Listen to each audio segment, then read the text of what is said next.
हेल' गासै फंबाय बिनानाव नोंथांमोननिसिम आंनि अननाय आरो मोजां मोननायखौ नोंथांमोननो जासिहरबाय।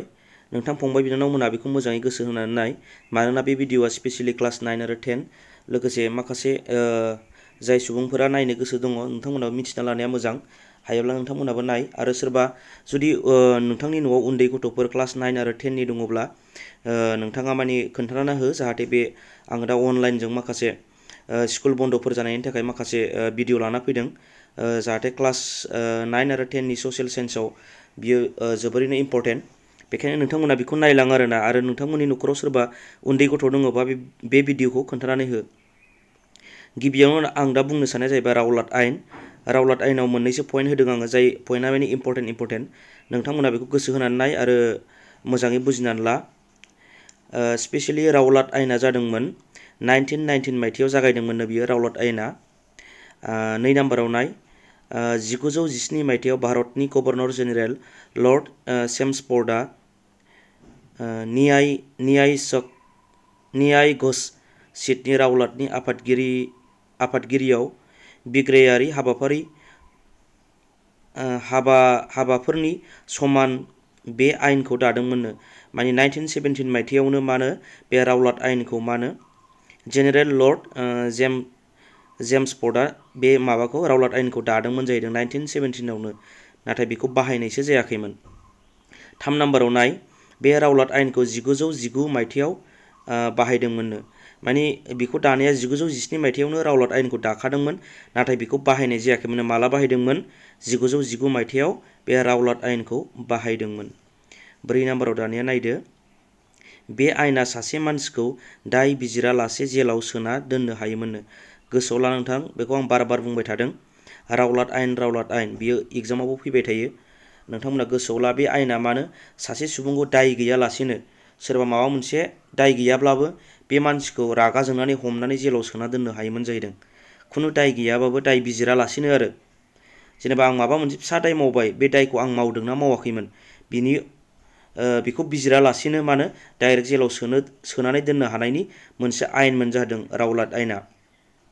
जेरै साप'ज सोरबा लामायाव सोरबा गाज्रि सुबुङा सोरबा सासे मानसिखौ बुथारना गालांबाय, नोंथाङा बे लामाजों थाबायलांफ्रांबाय, ओमफ्राय आहाब सोर मानसि थैखो साननानै नोंथाङा बे मानसिखौ नायोब्ला, नाथाय बै पुलिसफोरा नोंथांखौसो नुफैबाय, नाथाय बे समाव नोंथांखौसो हमना लांगोन आरो नोंनो बुथारदों होननानै। थिग बिदिनो खिन्थु नों बुथाराखैमोन, सोरबाया दुथाङासो बुथारना गालांदोंमोन, नाथाय दाय बिजिरालासेनो, बैखौ बिजिरालासेनो नोंखौसो डाइरेक्ट जेलाव सोना दोनगोन आरो। थिग बेबायदि मोनसे दाय बिजिरालासेनो जेलाव सोना दोननायनि मोनसे आयेन, बबे रावलाद आयेना। बे आयेना 5 नाम्बाराव नाय, बे आयेना भारतारिनि गेजेराव गाज्रि साननाय लाबोदोंमोननो। माने जोंनि भारत हादराव बेबायदि आयेन दादोंमोन सरकारा माने ब्रिटिशफोरा, इंराजफोरा। बै आयेना जोंनि भारतारि नोगोरारिफोरखौ मा खालामदोंमोननो, गाज्रि साननाय लाबोहोदोंमोन जाहैदों जोंनि भारतारि सुबुंफोरनि गेजेराव। रावलाद आयेना बेखिनियानो। रावलाद आयेना स्पेसियेलि 1919 मायथाइयाव बाहायजादों।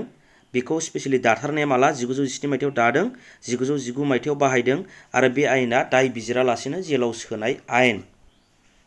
बे जोबना थांबाय। दानिया गाहायाव फैदो, सत्याग्रह एबा अहिंसा सोमावसारनाय। बे सोमावसारनायखौ महात्मा गान्धीया दैदेनखादों। नोंथांमोना बेखौ बयबो मिथिखागौ जानो हागौ, नाथाय बियो स्पेसियेलि क्लास 9 आरो 10 नि थाखाय। बेखायनो फंबाय बिनानावमोना मोजाङै खोनासं आरो नाय। सत्याग्रहआनो अहिंसायानो सत्याग्रह। बेखौ बिनि मोनसे सोमावसारनाय जादोंमोननो। 1 नाम्बाराव नायदो मा होनदों, बे सोमावसारनायखौ महात्मा गान्धीया दैदेनदोंमोननो। गोसोआव लाथार, सत्याग्रह एबा अहिंसा सोमावसारनायखौ महात्मा गान्धीयानो दैदेनदोंमोननो। ओमफ्राय अहिंसा एबा सत्याग्रह सोमावसारनायखौ रावलाद आयेननि हेंथायै जादोंमोन बा दाजादोंमोन आरो। रावलाद आयेननि हेंथायै सत्याग्रह एबा अहिंसा सोमावसारनाया जादोंमोननो। होमबा अहिंसा सोमावसारनाया मानिफ्राय जादों होनना बुङोबा जों मिथिनो मोनबाय, रावलाद आयेननिफ्राय। रावलाद आयेना मामोन? रावलाद आयेना जाहैबाय दाय बिजिरालासेनो सासे सुबुंखौ जेलाव सोनानै दोननाय। बै आयेननि बेरेखायैनो महात्मा गान्धीया सत्याग्रह एबा अहिंसा सोमावसारनायखौ जादोंमोन आरो फोसावदोंमोन। दा 2 नाम्बाराव नाय, बे सोमावसारनाया रावलाद आयेननि हेंथायै जादोंमोननो बेलायनो। 3 नाम्बाराव नायबावदो, सत्याग्रहनि ओंथिया गोसो सान्थौआरि सोमावसारनायनो।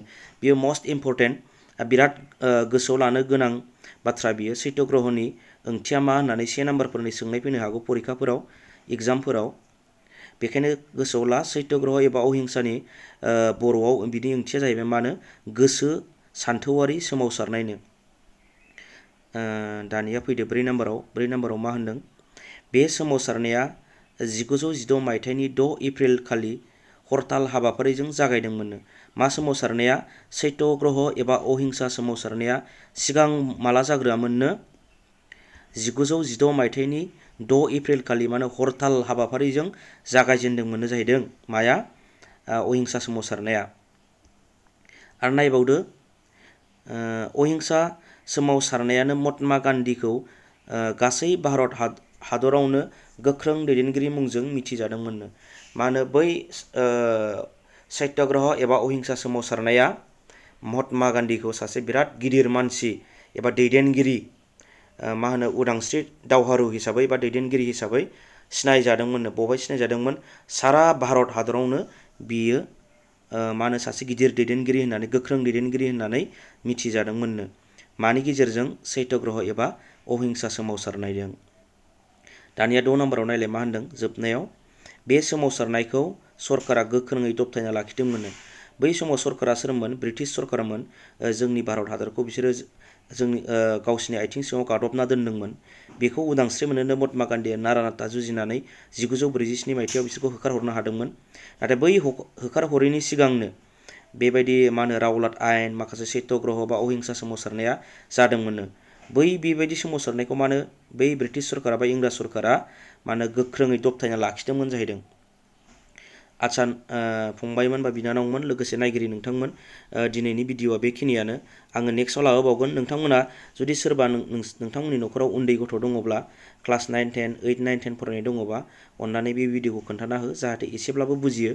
फंबाय बिनानावमोनहा दाथ' क्लासनि बन्द' क्लास जादों बेखायनो आङो एसे खस्थ' खालामनानैबाबो बे भिडिअखौ बानायनाय जाबाय। बेखिनियानोसै बाय बाय।